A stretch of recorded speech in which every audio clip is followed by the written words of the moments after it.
Okay, we're going to tie a fly called the Cinnamon Caddis Pupa, taken from the book Caddis Super Hatches, Hatch Guide for the United States, written by Carl Richards and Bob Brendel. This is a size 16, and the common sizes for this pattern are 16 to 20.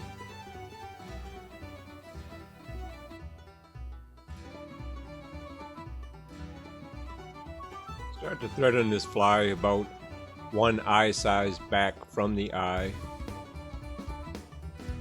Wrap down and trim off the tag, and wrap to the bend of the hook, and then bring the thread back forward towards the eye so that your bobbin hangs between the point and the barb. You don't want it in front of the point, at least back as far as the point. And we're going to tie in some Z-Lon here. And a single strand is too much for a size 16 like this, so I like to separate some of these fibers out and remove them. And then take these remaining strands and just pass them under the hook in front of the bobbin and lift them up. And you can position them that way and bounce that thread right up and down, get them back in place if it has moved the thread at all. And then just do a figure 8 wrap to secure this material to the hook.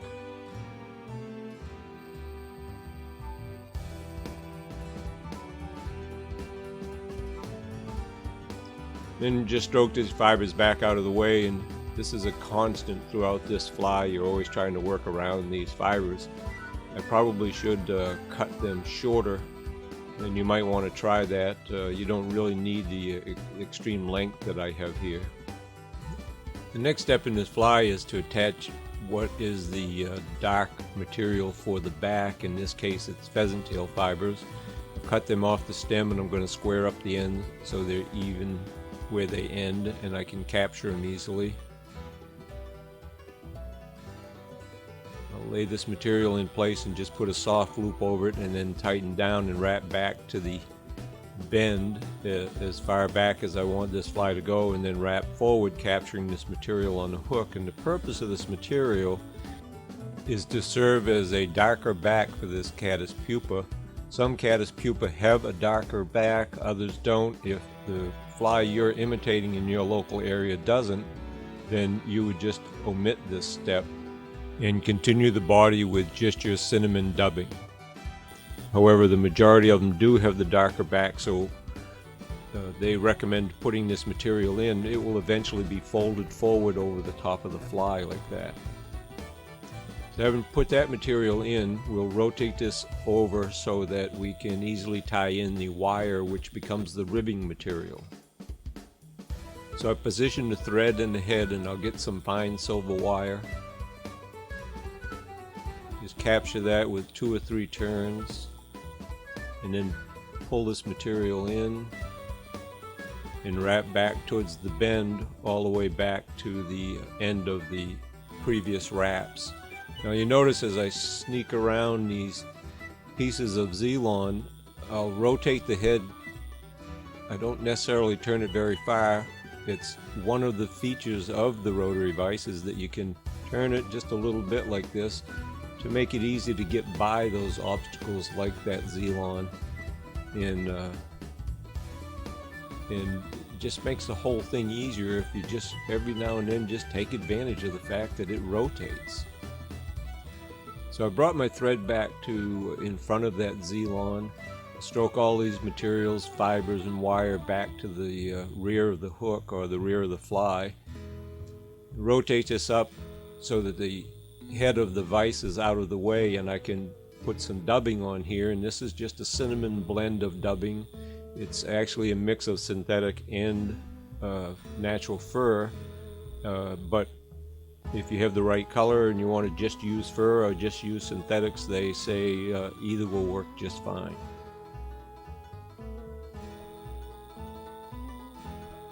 So dub enough on here so that I can wrap back to the bend of the hook and hopefully back to the eye, but I probably won't make it. I won't get enough on there. It becomes awkward to wrap with this length of thread if you've got too much on here, but let's see how far this goes. slid that dubbing up so that it starts wrapping immediately. Get back here to these pieces and I'll stroke them forward. Like I said, they're a constant battle. And 2 or 3 wraps in back here, and what this does is it gives you a double thickness to the rear portion of the fly. And these bodies should have a reverse taper, so they should be bigger and thicker back at the bend. Pause for a second, move those fibers back, and then continue to wrap forward. And I don't have enough material, but I've been using the offhand dubbing technique where I have the material right in my right hand, so I just grab a few more fibers with my left hand and dub it onto the thread. It's one of the reasons I keep the dubbing material in my right hand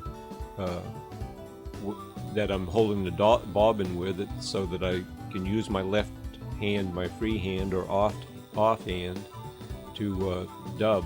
Now when I get up here to the front, see I wrap too far, I'm going to back up. I want to keep the space at the front of that hook open, and I had wrapped too far forward. So when you do that, just back up, clean off the dubbing, and make a couple wraps to secure everything. It's no big deal. It becomes a big deal if you don't leave yourself some space at the eye.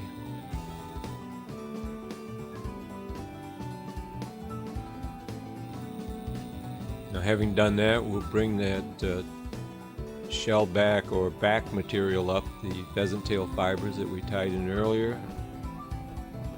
Again, rolling the vise so that I can see if I've got the material in the right place, if it's centered on the back like it should be.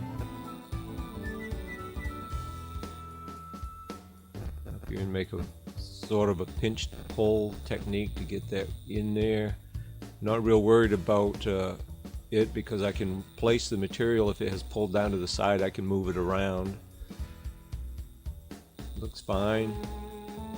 Just lift that up and trim off the butt ends. With those butt ends cut off and out of place, I'm going to wrap back a little bit, and we'll wrap our rib forward before we fold the Zelon sides up. And I'm making 4 deliberate wraps here before I do the ribbing. Those 4 wraps I just made will unwrap as I counter wrap with this rib. So there's 1 wrap or 1 counter wrap. Work around that material. And you watch the bobbin, you'll see it dropping as I wrap forward. In those wraps, those extra wraps I made unwrap. There's the second wrap. Get that material out of the way again. Transition underneath that Zelon. This rotation, you can see the bobbin dropping down off the screen. And here comes my 4th wrap, and there's the thread right there waiting for me. It's right in position to tie this off. And by making those 4 wraps of thread, whoops, I hit the camera there, sorry. By making those 4 wraps of thread,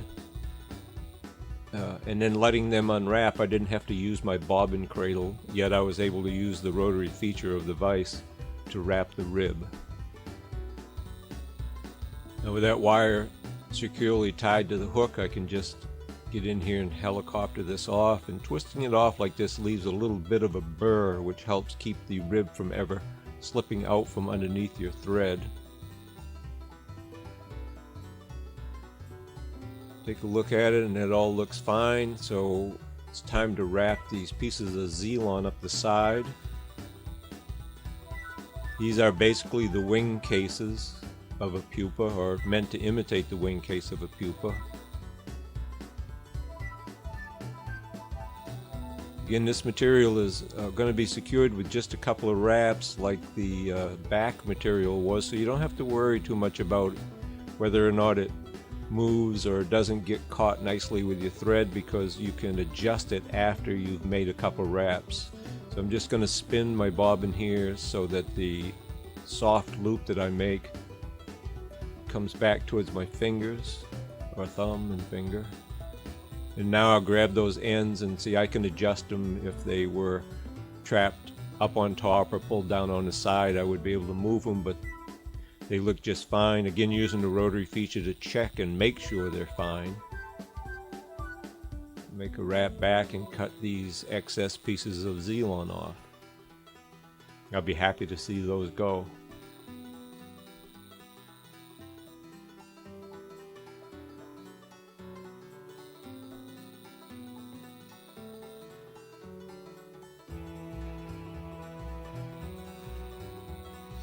And with that, it's time to put legs on this fly. This is just a henback feather, and if I was thinking, I would have grabbed a larger feather, because the longer the fibers when you're tying in these legs, the easier it is to control them and trim the butt ends after the feather is tied on. So I've just torn off a little bunch here to become the legs of the fly. Hold it in place and measure it and make a modified pinch wrap.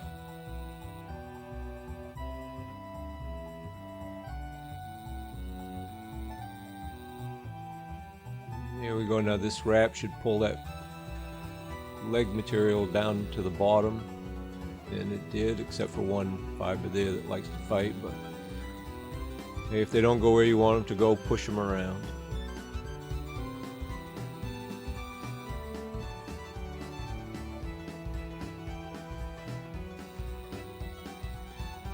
One stubborn one, there we go, that's up there.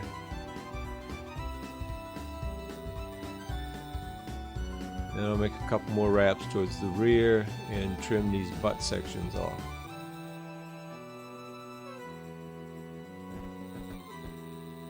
Trimming would be a lot easier if they were longer, because I could just hold them up and cut them all at once instead of having to work my way around the eye. But having attached the legs, build a little foundation for the monofilament eyes. And you can buy pre-packaged monofilament eyes at your favorite fly shop, or you can order them online, or you can make them this way. If you have a set of needle nose pliers, you can just take, this is 2X monofilament here, melt that back, and then get yourself a black magic marker, or Sharpie in this case. Darken up those eyes, and you've got a pair of monofilament connected eyes.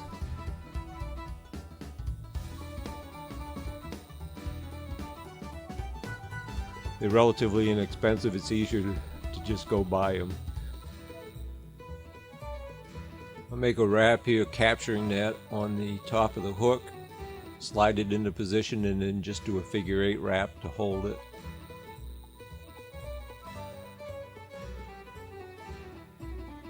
Oops, I pulled some of that material up. I'll see if I can push that down.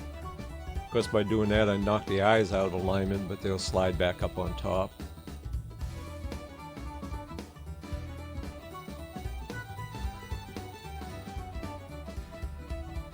Okay, the legs are back down, the eyes are up on top. I've got them centered.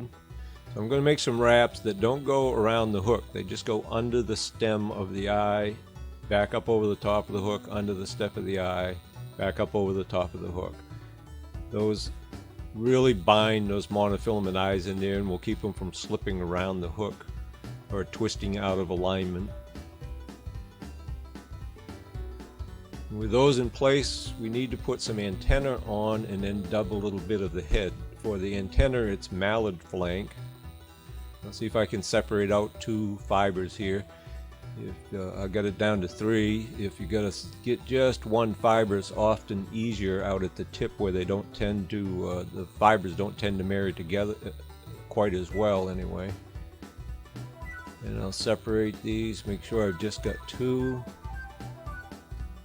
Okay, and then I'm going to pinch the separated fibers between my thumb and forefinger of my right hand. Let go of the butt sections with the left, and then just slide this material underneath the thread and lift it up on top of the fly, tying both of them in at the same time.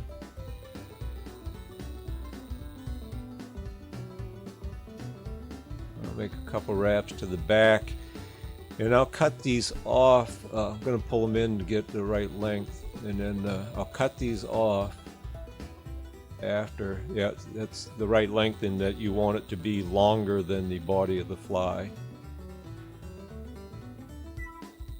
And why I'm going to cut these is because I often try to just break these, but when I do, they sometimes they break and sometimes they just slip out from underneath the whole thread, and I've got to reset the antenna again. So having learned my lesson, I cut those off. Now again, I position the head up and away from me, so that the head of the vise, so that I can dub in close to the hook. Just get that vise head out of the way. I call it clearing the way. And having done that, I'll slide the dubbing up so that it's good and close to the hook shank and start wrapping. And trap that leg material again. Be careful of that stuff. Push it back down. Continue wrapping. A couple wraps here in back of the eye. Transition between them. A couple wraps in front should do it for this fly. I'm going to stroke those antennae back on this wrap so that they point to the rear, which would be the normal position for a caddis pupa swimming through the water. Those antennae just normally get folded back by the movement through the water, so we'll just fold them back ahead of time. And that pretty much does it. We've gone through a lot of steps to get this fly, but small pupa patterns like this, eyed and with the antenna and the legs, are very, very effective, and it's worth the extra time it takes to tie them. And having tied that, I'll get my scissors and trim that off. Pardon my fingers there, please. And there it is. It's a cinnamon pupa, and it's tied using rotary fly tying techniques.